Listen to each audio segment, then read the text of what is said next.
Welcome back on the AM show. We get into the politics now, or at least we stay on that trajectory as we consider that by-election to be held or conducted by the Electoral Commission on the 30th day of this month. And it has to do with Ejisu. Now, this is a constituency that usually gives the NPP north of 70% of the votes. But how crucial will it be? Who among the nine is in pole position, among other questions? Well, we have our guests joining the conversation, starting with Dr. Kwame Asah-Asante, a political scientist, a watcher of the political space, and director of the Center for European Studies. Dr. Kwame Asah-Asante, a very good morning to you, sir. Good morning once again, Ben, to you and your viewers. Today, I guess it's a double whammy. We get to enjoy you twice Yes. On the AM show. Thank you for joining.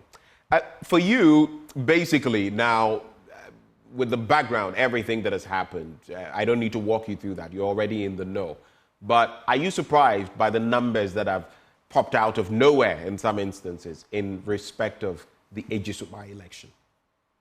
Oh, you know, when you are conducting election in a stronghold of a political party, those who profess that faith, so to speak, will want to, show up. But actually, they know that not all of them will be, taking for that exercise. So it's normal because the party is attractive to them. The party has strong following, and that is the stronghold of the party. So, hey, who knows? If you contest and you win the election, you are already in parliament. Strongholds, that is what speaks for them. That as soon as you get the nod from there, you from that party that has strong following there, you are already in parliament. So I'm not surprised we are seeing that. But you and I know that only one will be chosen. Only one will be chosen, even before we get into the permutations. Are you surprised that all nine of them were cleared? Yes, the party believe that they've met the threshold and that they are qualified. So they had their considerations and they believe that they've all qualified.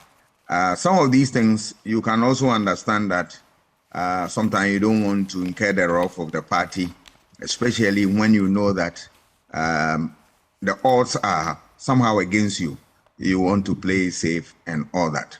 So it can also be that although the nine, in the books of in the eyes of the party, they believe that they are qualified, and so they should contest. And they've given everybody the opportunity. Show your mettle and win, and let's see. That's it. Let me also bring in Dr. Kwesi Amache-Boateng. He's also a political scientist at the Kwame Nkrumah University of Science and Technology. Doc, good morning.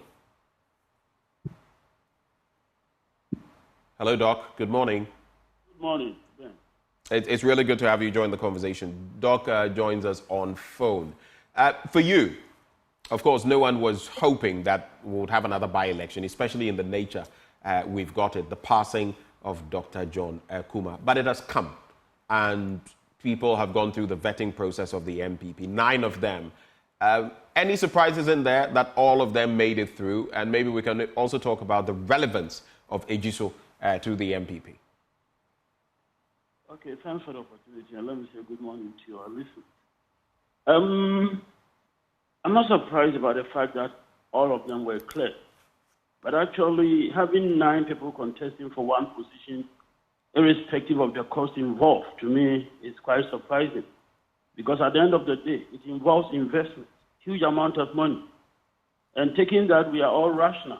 We want to ask why you go in for such a venture, knowing very well that it's just one person who is going to go through. And at the end of the day, too, you don't know exactly what you need to do specifically to win. This same Ejisu, some time back, an incumbent lost to the late John Kuma. He came public to suggest that he paid 5,000 Ghana cedis to each delegate. That was after helping Ejisu to get their inner roads properly constructed, asphalted, digging boreholes in the community. He lost to John Kuma. So Ejisu I like to believe that these people, these 9 candidates who have gone in, know this history. So then it is hugely surprising. And one thing that comes to me is the fact that Kenyans are not rushing to invest in business ordinarily. If you want to make money, you go into business. Why are people prepared to spend so much money to go into such an election? It does take me aback. Why do you think? But why can't we leave it to the public? No, I want to know. You are a watcher of the political space. Why do you think? What is in there? Issues of this nature, I like to just leave it there. I like to leave it there. So you think there's something in the politics that makes all these people want to get to parliament because of basically access, right? Else they wouldn't be spending, they wouldn't be giving in primaries, giving 1,000 CDs, 5,000 CDs, and to hundreds of delegates. I've had people confess to me that I spent millions before a primary, and on the day I doled out X amount of money, and I even lost. And you ask yourself, what is in there? What do you think? I think that is the question, and it's crucial. Ghanaians should be interested in this question. And then we should also become interested in how our politics unfolds, and the individuals who go into it. Political scientists have got this expression, people's political purposes. The question is, why are you going into politics? What is driving you into it? The argument generally given by political scientists is that interest drives politics. So what exactly is the interest of these people going in? Is it what someone has also put up, an overriding commitment to the public good? Is that what is driving people to go in, because of which they are ready to pay 5,000 Ghana cedis to each delegate? The last time Ejisu's delegates were counted, they were around 800. So, if you are giving them 1,000 CDs each, that is 800,000 CDs. If you are giving them 500 CDs each, that is 400,000 CDs. Okay. So the interest that is driving these 9 people is worth investigating, actually. A final bit, and I'll put some of these questions to Dr. Kwame Asah-Asante as well. But Dr. Amakye Boateng, in terms of the relevance to the NPP, Ejisu is a seat that is practically safe for the NPP. I mean, 70% plus they always get. How relevant is it to the NPP in this context? Because I've heard from the other side, the NDC among others, spoken to, and they say, listen, we're not focusing on this by-election. We are looking at 2024. What's your take? From where I sit, the NPP is walking wounded this time around going into elections 2024. And so they want to cash in on their strongholds and make sure that things go well for them. Interestingly, Ejisu, this incumbent who lost to John Kuma that I spoke of, Mr. Diomi, I hear is going solo. If that is true, then it's going to be interesting. If that is true, then it's going to be interesting. But it is of huge significance to the NPP. The economy is terrible. It's at the same time that they claim they are going to break the 8. How are they going to do it? They need all their support bases to be properly organized behind them. So what is happening, at Ejisu is of huge significance to the party. Let me come to Dr. Kwame Asah-Asante on some of those points. You look at the 9 aspirants, and I'll just mention them by name. There's Kwabena Boateng, he's a lawyer. There's Dr. Evans Dua. There's Klinsman Kakari. There's Helena Mensah. There's Abena Pokua Amwa Boite. There's Portia Champong Abronye, at least. So there's a balance in there. 3 females. The last female is Ya Jamra Abwaje. But apart from that, there's Kwesi Nyantechi. There's someone who also has been in the fray, was even close to Dr. John Kuma, who is trying to get the nod. But one of the most interesting names that have popped up, Kwesi Nyantechi, especially the context surrounding him. And some also say that he is in pole position, actually, he just might win. What do you make of the candidates by way of assessment? Dr. Amakye Boateng says he was even surprised that 9 of them were contesting at that partisan level. But what was your surprise, if any, Dr. Asante? Who get what, when, and how? All right. What is surprising to you for political actors is something different. The people believe that they have what each of them has what it takes to contest and win the election. And the party, from their assessment, they believe that, look, each one of them is qualified to contest. The real battle is, can you win? That is the real issue. And it's a function of a number of things, including the resource you have to be able to organize yourself well. Resources in terms of human and material resources that can help you to do what you are doing, all right? And then you need, messages that resonate with the people at that constituency level. You need to be able to develop that. But, the resource, come to look at resource that the CDD report that you and I have read says that for parliamentary election in Ghana, you need about 4 million Ghana cedis to win a parliamentary election, and presidential about $100 million US. So it tells you that, yes, and not necessarily this money is coming from the individuals. They could organize them from what, friends, family, and whatnot. But the fact that they are showing up, it tells you that, look, there's something to be interested about. What is that?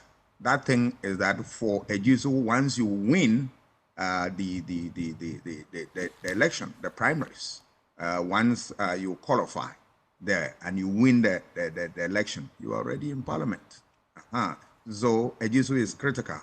And now that the numbers are so important, given the fact that, yes, the 137, one is no more. So you need to fill the void. You want to really move heaven and earth in order to get the seat, the rest maintain. And that is all there is to the jostling and the filing of all these 9, candidates. Remember that when you are organizing election in a party stronghold, there's always the effort by people to contest because the party is attractive, the party has numbers, and that the little chance that avails to you, if you are able to plan well and organize yourself very well, you should win the election. And that is what is driving a lot of people in there. But in terms of, again, I have to ask this question. Do you feel the Ghanaian electorate, whether at the partisan level, so that if a primary is held, they would vote, or at the national level, whether it's at the parliamentary or presidential level, do you feel the Ghanaian electorate focuses in any way on morality or integrity? Do we take those matters seriously? And I'm sure you know why I'm posing that question. Oh, yes. It's not important to the Ghanaian voter. It's not. We did a study on that, 2016, and we realized that what people consider most is the personality of the individual. Is he experienced? Is he religious? And then can he also deliver for them?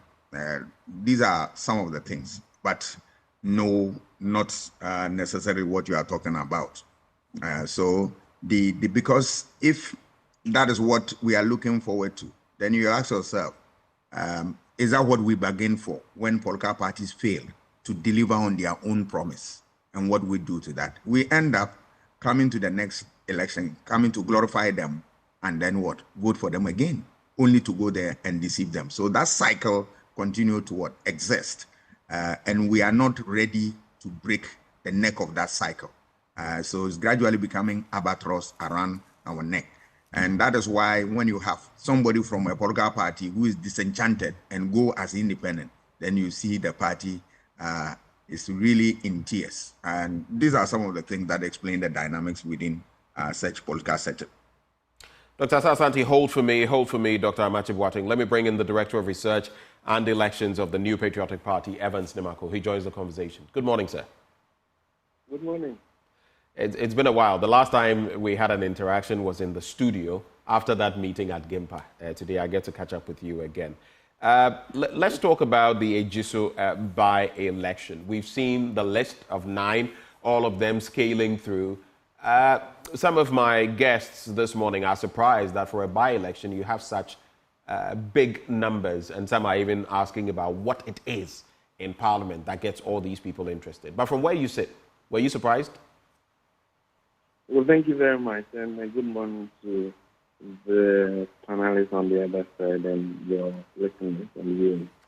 Well, I must say that as a party, the item for the National Executive Committee was to open nomination, and when we have done that and all the prospective aspirants meet the criteria, you have little option than to let them be in the contest. Mind you, this is an internal exercise, and political party organization is largely mobilization of your members, and you don't do things to upset your gains and cause disenchantment within your ranks and so on. And so where people who put up their intentions meet the criteria, you can't do otherwise.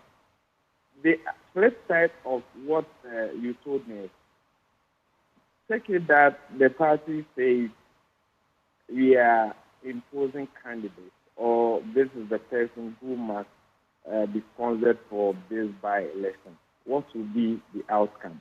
And if you have polling station executives, electoral coordinators, constituency executives who have the mandate to do the selection on behalf of the party, if you do anything short of what is expected, you would have been breaching your own guidelines, constitutions, rules, and regulations. And that's not what the party decided to do at this stage. We open nominations. These key members of the party in the constituency have put up their interests and themselves to be in the contest. And they've been given the equal platform to be in the contest. Yesterday, the National Executive Committee accepted the recommendation of the Elections Committee. And so Saturday, we're hoping to have a very successful internal primary.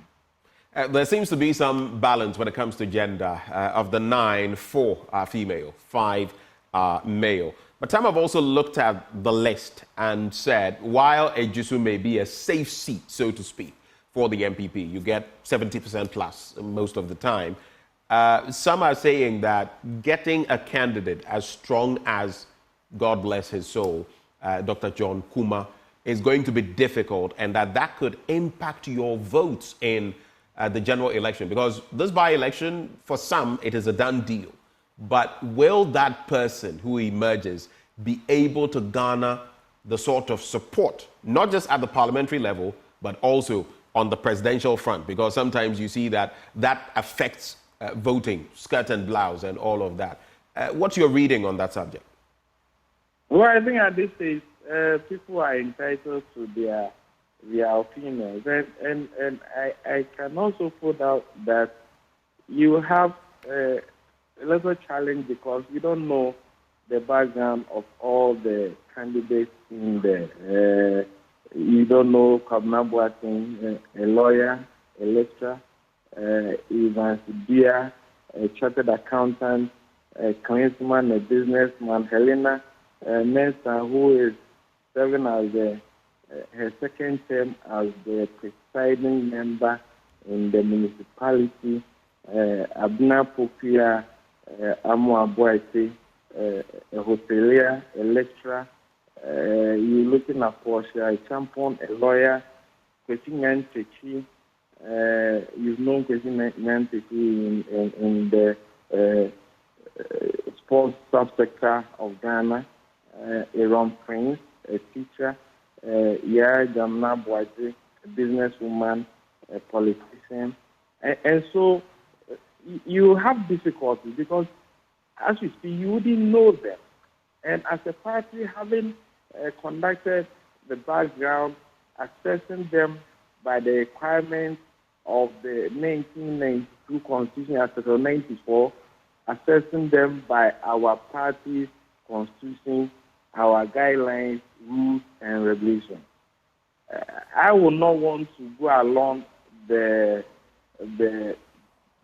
hypothesis you put out, but to say that the party is ready to sponsor any of them who emerge as the candidates of Saturday. The party is looking forward to ensure that we come together for the united force in the Ejisu constituency, elect someone to be in parliament to represent the constituency, ensure that government business in the house is promoted, deepen our internal democracy in the constituency. Right. So please, ideas are abound, and at this point, we will not want to be part of the argument that if you want to assess people by the caliber of late Dr. John Kumar, then you will not be fair to our prospective candidate. People. I mean, people will genuinely also have expectations, Evans Nimako. He was former deputy finance minister. There were expectations. But I get the point you're making. Quickly, though. So is that to say that the party doesn't have a preference? You know, in the last primary, both in the orphan constituencies and in constituencies where you have members of parliament, there was a lot of talk about sponsorship from different quarters, as high as the Jubilee House supposedly having interest sponsoring some candidates. You're saying that in Ejisu there is no such, preference being given to anybody. See, these are all parts of the hypothesis. Okay. Two quick questions. I like how we do this, and I can tell you are laughing in the background. But did you find it curious? Just a harmless question, innocuous. Did you find it curious when you realized that Kwesi Nyantakyi was also in the running for this seat? Yeah, I must say yes. You did? Yes. Why? Because all along I've known him to be a member of the party. Most of his operations have been in the northern part, upper west, not knowing that in the Ejisu constituency also, his main jurisdiction, the Kwaso area, he's been doing so much for the constituency, and you know how he had operated in the past, and so yes, he's coming in, but upon further engagement, you realize that he is an indigent of the constituency, has his house in the constituency.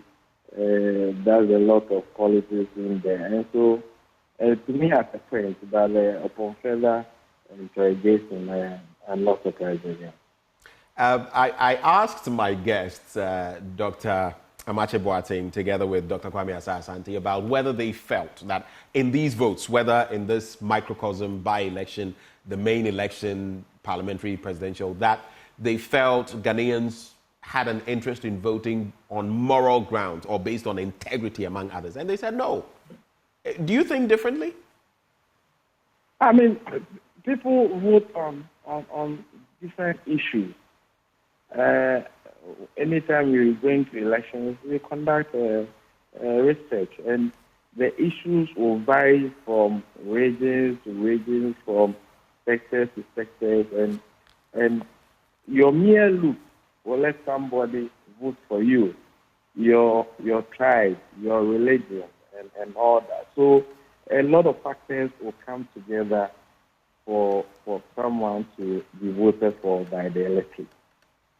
For academicians, I'll appreciate the position they're taking that others will vote on moral grounds, others will do so on merit, others will do so on other grounds. And so those ones are.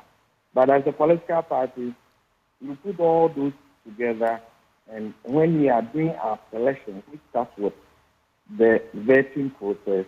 We interrogate our members who will have the courage to put themselves out to be supported in an event that they win by the party. So we do these things, but internal issues are internal issues, and we make sure that our candidates will receive majority support from the constituents. And so I will give it to them the alliance of arguments, and we also as politicians appeal to people in constituencies based on our candidate merits and what we can do as a party.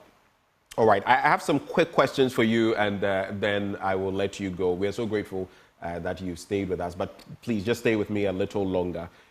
One has to do with Yendi and the clearing of Farouk Aliu Mahama. Some have found that surprising, especially looking at the raucous that took place during that primary. Can you walk us through what exactly the basis was of the party? Can you give us some insight on that? I think that at the end of yesterday's National Executive Committee meeting, General Secretary has issued out some resolutions with respect to some of the constituencies that have parliamentary issues pending, including Yendi constituency. When we conducted the primaries in Yendi, everything had gone on smoothly. So they got to the point where they did the sorting, and then the counting started, and then there was an issue.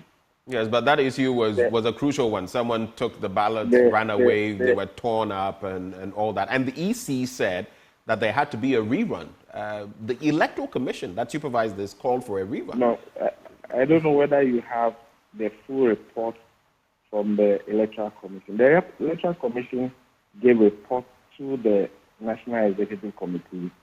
We also received reports from the Ghana Police Service.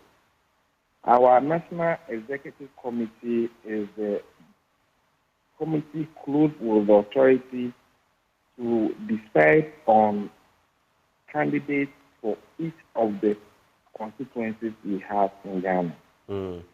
And so, putting all the jigsaws together, reports from the police and the EC together and beyond what the party had done on the ground, the National Executive Committee yesterday concluded and affirmed that our sitting MP, Honorable Farouk Aliu Mahama, should be the parliamentary candidate for the constituency. And this but Evans, just to clarify, you are not in any way saying that the EC did not point to a rerun, because they did. I'm saying that I don't know whether you have the full report.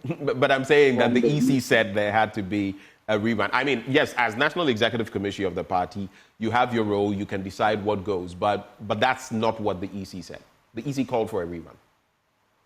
Okay, so the National Executive Committee, using the party's constitution, we say that when you have to do parliamentary candidate election, it's either selection and election.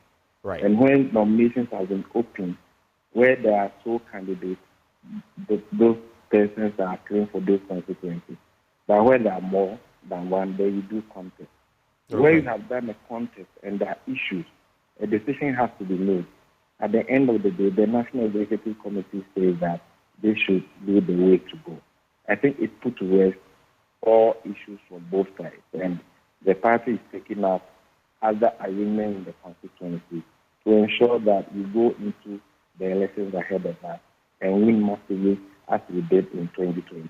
Final bit, what can we expect from the NPP come April the 30th, the day of the by-election? And the NDC says, count us out. We're not participating in this. But what can we expect from the NPP? And then I'll go back to Doc and Doc. Final thoughts, Evans. Well, it's unfortunate if the NDC will not want to participate and will pull out in the by-election. They have a candidate already selected for the 2024 parliamentary primary. And so it comes to me as a surprise if that were a recommendation. But the main thing will be in December, right? So well, I mean, even if they had come, if they had been in the contest, they were going to lose anyway. And so maybe it's self the right. For us, we expect the EC to comply with the guidelines, the rules, the regulations in the CI to ensure that fair election is conducted in the constituency. And we know the good people of Ejisu will honor the late John Kuma and give us a replacement to represent the constituency in Parliament. Evans, Yadasi Bibri, we're so grateful that you took the time to join us this morning. And we wish you the best of the day. Yes, Yadasi. And that is the Director of Research and Elections of the NPP, Evans Nimako, who joined the conversation. Let me come to you, Dr. Amakye Boateng. Having listened to Evans Nimako on different points, including the decision of the NDC to stand out as far as this election is concerned, what are your reactions before we move on to other issues? Dr. Amakye Boateng. The NDC might have taken a strategic decision. We don't know exactly what the import of that decision is yet. I like to believe that they know why they are doing that. At least what we can say is that they are conscious of the fact that it's not a stronghold of the party. So possibly on economic grounds, why not keep, their resources and wait and possibly weigh in getting something for, their presidential candidate, so that that might become beneficial at the end of the day. So that is it. But then on this issue concerning the party's endorsement of the candidate in, is it Damangu? That is Yendi, Farouk Ali Mahama. Yes, it's an interesting thing, because I like the question you put to him. At the end of the day, the Electoral Commission should be seen as the authoritative body that was there to supervise over the election. So what they come out with should be what the party will want to guide itself with. If they call for a re-election, that should be it. And it is really interesting to me too on the part of the NPP, given the fact that this current electoral year, it's such that conditions are such that they shouldn't be, touting their strengths all over the place. In election, the moment the party comes in and exercises discretion, you incur the displeasure of the individual and his support base that, becomes a victim of your discretion. Okay. Hello, Doc. Okay. Let me bring in Dr. Asa Asante on that point. Did you find it curious as well? Because the EC stated, there has to be a rerun of this. But the National Executive Committee of the party, I'm sure you've seen the statement, says they are declaring him the winner. And in fact, at that election, one of the constituency executives, if I'm not mistaken, if memory serves, had gone ahead to declare him winner. But what does this do for politics at that microscopic level? Yeah, it is interesting because a decision of that nature, I'm sure, I have not read fully the NPP constitution and what it states in matters of this nature. And I'm not sure that the party can ignore the position of EC and come out with something that is totally different from what the EC is saying, if there is no provision in a constitution like that. So I want to tread cautiously since I'm not seized with that information. But I believe that if you look at the pusher of the woman who contested strongly against Farouk, they've all accepted the process and they are moving on. So for me, there is no point, there is no point here being worried about the process, because if the woman feels strongly that the process has been shortchanged against it, obviously you'll be the first person to go to court and all that.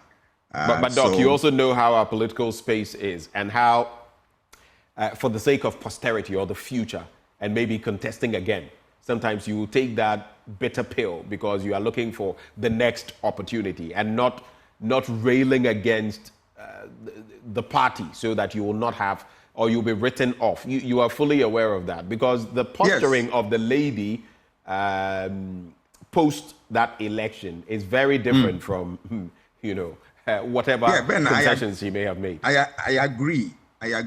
But do we know what the NPP constitution said in full? And yes, that is where I am operating. If the issue is that, look, the constitution doesn't give them that powers to do what they did, then totally is wrong. But for them to come out boldly to say that this is what we do, and you see all the people supporting it, I'm sure maybe there's something in. But if that is not the case, then it's an aberration. Totally, it must be condemned. And I am curious about something, though, Doc. A party has its own constitution and guidelines, but the Electoral Commission is Electoral Commission for the country and conducts these elections. Which do you think should supersede? What the party says or what the Electoral Commission says? Seriously, what the Electoral Commission says. But if the Electoral Commission, the role that is playing in terms of this type of decision is an advisory one, then that one becomes something different. I am guided by the fact that you saw what happened in NDC, in one of the voter region constituency regarding my student, Edem Agbanu. You remember that issue? That the NDC party also took a decision that this is what their constitution says in that regard. If the EC's position is an advisory one, and remember, they could conduct an election without even allowing an electoral commission to come in. You know that. Yeah. You know that. So on that score, you realize that the EC position will not be that rigid enough, because they can say that if that one supersedes everything, they will say that any election you conduct within your party, that's your internal elections, EC must be present at all times. But they said you may. And once there is that, I'm not sure that the EC position can be that rigid. You get it? And so will be the advice that they give. That is where I am coming from. All right. Yes. Hold for me, Doc. Hold for me, Doc. Let me bring in Yajamra Abuaje from the list that we've seen emerging from the NPP for the contestants in Ejisu. She is last on the list, number 9 on the list, but she's making a grand entrance. Good morning, Madam Abuaje. Good morning, sir. Good morning. It's good to have you. I think this is the very first time I'm having any conversation with you. My first question, why are you gunning for the Ejisu seat? Have you ever done this before in the past? Well, first of all, I would like to apologize for my voice. I've actually lost my voice, so I might not be too clear. Is it on the campaign trail? Did you lose your voice on the campaign trail? Sometimes you need to scream and you need to engage a lot of people, and I think that's the reason why I've lost my voice a bit.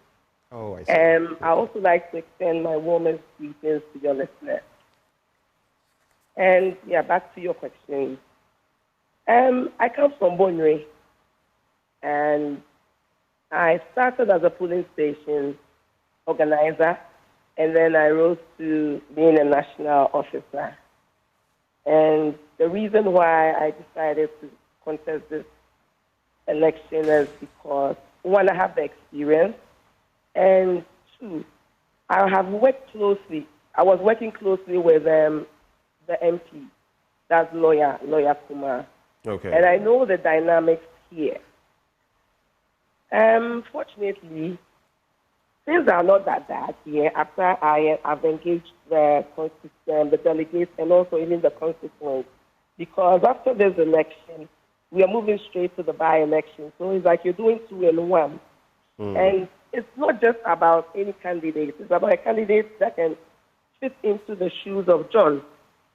And most importantly, what I keep telling the delegates is that there are a lot of things that lawyer did that need to be completed within the shortest possible time. And we really need to get somebody who has the experience and the exposure. Because you're not just dealing with the delegates, you're also going to deal with the constituents as well. And looking at all the dynamics here, will Russia go to war with Ukraine all week?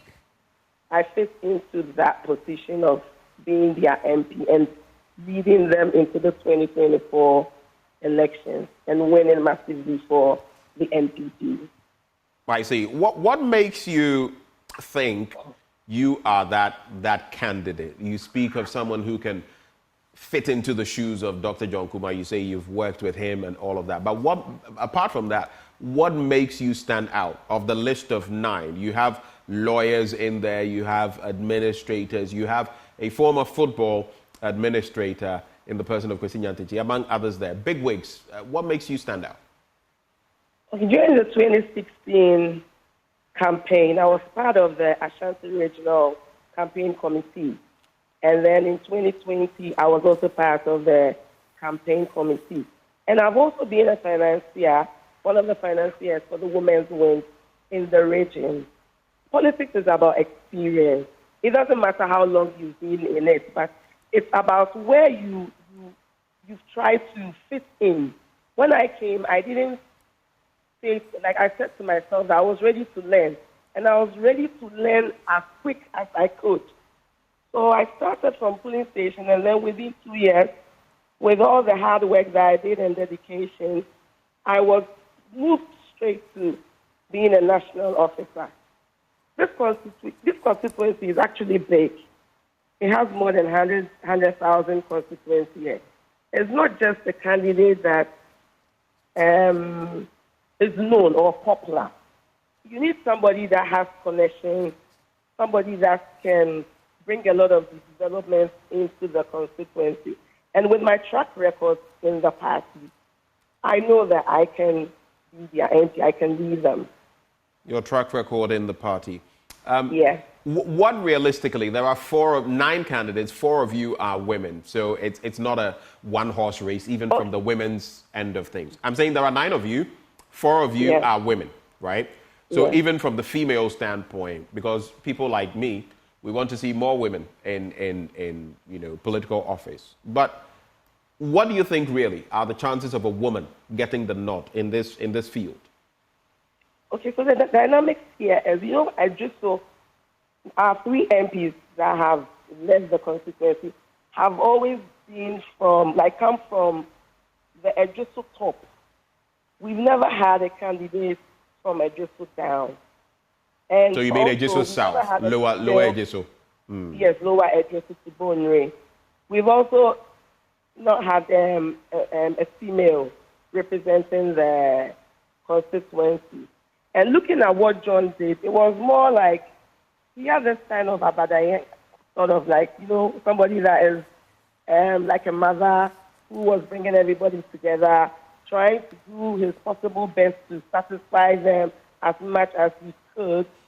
And looking at all these traits and what I did when I was a national officer, I was always extending a helping hand to everybody, all Ghanaians, irrespective of where you were coming from, be it scholarship, be it loans, be it like constructing boreholes, helping with training, a lot. I've really done a lot. So looking at my track record, I can do this job, and I can do it within the shortest possible time. Because it's not just something that when you get it now, you have a lot of time to try and look around and see what you can do, who to call. We only have 7 months. And we need somebody that is already known and somebody that can lobby to enable all the projects that have already been started by our late MP to be completed as soon as possible. All right. Before I take your final comments, I'd just like to find out from you. I, together with my guests, academics, have been very curious. What is in Parliament which makes some of you so desperate to get there? What is it in Parliament that attracts you so much? Oh, to serve. To serve. Some of you are spending 1,000 CDs, up to about 5,000, 7,000 CDs per delegate, hundreds of delegates, sometimes over 1,000 delegates. People are doing all of that, spending millions of CDs, all to serve. No, but not in Ejisu. Ejisu is more of like a traditional area. They only need to know who you are and your track record. They don't take money. In fact, since I came, most of the things that I'm doing, my rounds, my fuel, they contribute. When you say they, whom do you mean? I mean the delegates. The delegates are helping you fuel and all that. The Queen Mothers especially, because my grandmother is the Bonre Hema, and then my auntie is the Ejisu Hema. So most of them the Queen Mothers are contributing towards my round, giving me fuel and water, drink. So here, it's not about money. It's about your track record. I see. Yes. Are you surprised? I definitely am, because I think differently. I know that especially in such races where it is clear that whomever wins that primary and represents the NPP has a very high chance of winning the election, especially when the candidates are securing 70+% of the votes consistently. I think there even it is where it gets worse. But time will tell. Any final words for us, Yajamra? Well, I just need prayer and I need encouragement. And I believe that come Saturday, I'll win this election. I just need the delegates to keep on working for me. They should stay focused. No fight, no arguments, just stay focused. Because when we are done, we are all going to work together as a team. So I just need unity amongst everybody. But most importantly, I need prayers. Thank you so much. And we wish you the best as you enter this contest. That is Yajamra Abuaje, one of the contestants who, well, she's been cleared and she's going to go toe-to-toe with the 8 others who want to be the representatives of the NPP, fly on the ticket of the NPP in the parliamentary race. Let me come and conclude the conversation with Dr. Kwame Asah-Asante, and then we can sew it all up. Doc, interesting picture. She says in Ejisu, no payments. In fact, she is being sponsored and all of that. I don't know whether you buy it. Oh, no, I'll never buy this. As for politicians, that's what they say. They go around, they give people money. They say, oh, this TNT. They only complain when somebody gives what? A hefty TNT, then they are worried. But whether they are paying money or not, the reality will dawn on them that, look, these things cannot be sustained for a long time. Because at a point in time, people can even take your money, whatever you give them, and still vote against you. And that the fact that you have given money doesn't mean that you can also deliver. Remember, it's about what? If people want market in the road, in their area, they want your road to be fixed for them. It doesn't matter how much you spend in the primaries. They want that. And if you are not able, they will throw you out. But we know from the CDD report that at least for you to contest election here, you will spend about 4 million Ghana cedis. This is a fact. So we know that there is something in there in Parliament that they get from this. Because otherwise, if you said about service that you want to serve your nation and you want to spend about this much to serve, then you must be the Christ. In recent times, you will be the Christ to do that type of sacrifice. It is true that some of them want to go there and then serve their state, but some of them, I'm sure, maybe there are other benefits, not necessarily in Parliament, but in politics, because of the hybrid nature of our constitution, where you need to appoint some people from Parliament and outside it. So there is a whole complex matter that they go. But what we are saying is that, look, if you, in spite of all the things that they do, they should remember that the interest of the people should be paramount. When you go and you do not satisfy that requirement, a time will come, if they don't want to even vote for you, vote against you directly, indirectly they'll vote against you by saying that we are not going to vote, we abstain from the election. And remember that that is an indirect way of voting against you. You're expecting 20 people to vote for you in Ejisu, your stronghold, and then you go there only 10. You are going to share the vote with other political parties. It tells you that your votes have dwindled down. And once you have a dwindled vote, it supports the other parties, and then, it can turn the scale. So they have to be very careful about these things. Dr. Abuaje, this actually reminds me of that Jeduble Ambole song, especially from 1997 when former President Rawlings, may he so rest in peace, he danced to it. Tell me, waiting day there, you remember? Ragum. So. Yes. Waiting day there. What is it in Parliament? It's a question. Yes. But let me bring in Dr. Amache Boateng. You're still on. Doc, can you hear me? Yes, I can. We lost you for a bit. I'm sorry about that. My apologies. I don't know whether you caught part of what Yajamra Abuaje shared with us. Did you? I did. Okay. Any sentiments on that? And after that, I can take your final thoughts your expectations of the by-election? I don't know why he decided to, create this impression that the delegates are just, if you like, loyal party members, and they just go in to vote and vote for the right caliber of person. When and Dr. Asante did refer to the CDC's report, which has established how expensive it is in Ghana to become a member of parliament. But then two, one of them that she's coming to, if you like, replace, Mr. Diomi came public here in Kumasi. He sat at an FM station and lamented that he paid 5,000 Ghana cedis to 800 delegates, to each of them. He said it openly.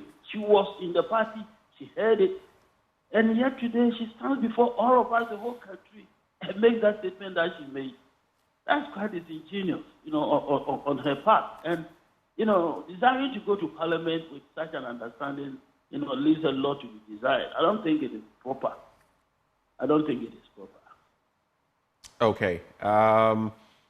Now, we have this engagement we conducted with Dr. Evans Dia as well, who is also a contestant. I just want to play a snippet of that. I'll take your reactions, gentlemen, and then we'll call it a conversation. So let's listen to that interaction. To the polls to elect their parliamentary candidates for the upcoming by-elections. Already, the NPP has the seat, and Ejisu constituency is one of the strongholds of the NPP when it comes to the Ashanti region. Now, one of the aspirants who is in lead to becoming the next parliamentary candidate for the Ejisu constituency is Dr. Evans Dia, and we have him now, and we'll be speaking to him about his plans for the constituency. Doc, welcome to Joy News. Thank you so much for having me. And first of all, tell me, let us know you. We've not heard of you much in the public space. Who is Dr. Evans Dia? Okay, so as a person, currently I'm a lecturer at Kenta Piamenka University of Skills Training and Entrepreneur Development, Amstead. Prior to joining Amstead, I was a banker. So my journey began here in Kumasi. So first and foremost, my parents, my mom is from a CNM point in Ejisu. My dad is also from a CNM point in Ejisu. I was born in Kumasi. I was raised here in Kumasi. I went to KNUST, JHS, and then Prempeh College.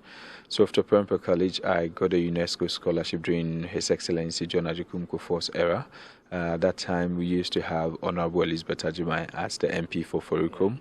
And when I went there, with performance, by God's grace, I won it. I traveled outside to school. When I was there, I did also well. I taught my class and all that. So Société Générale finally discovered me through the campus talent hunt.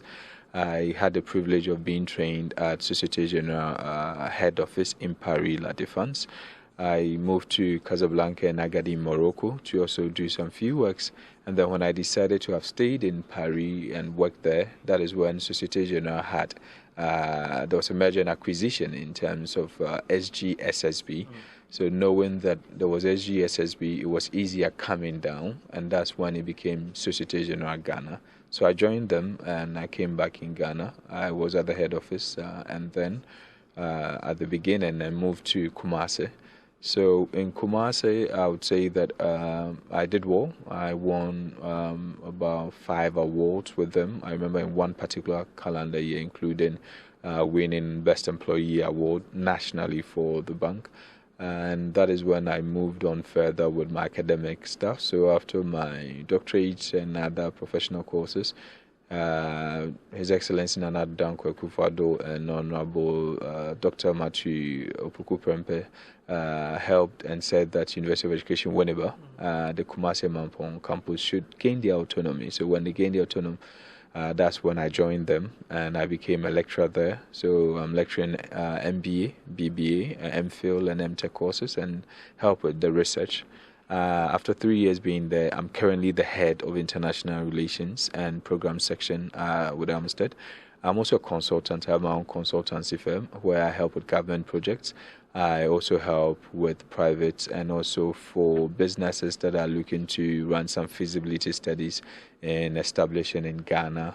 I'm perfectly bilingual, so I speak French like I speak English. I understand a bit of Spanish and Arabic.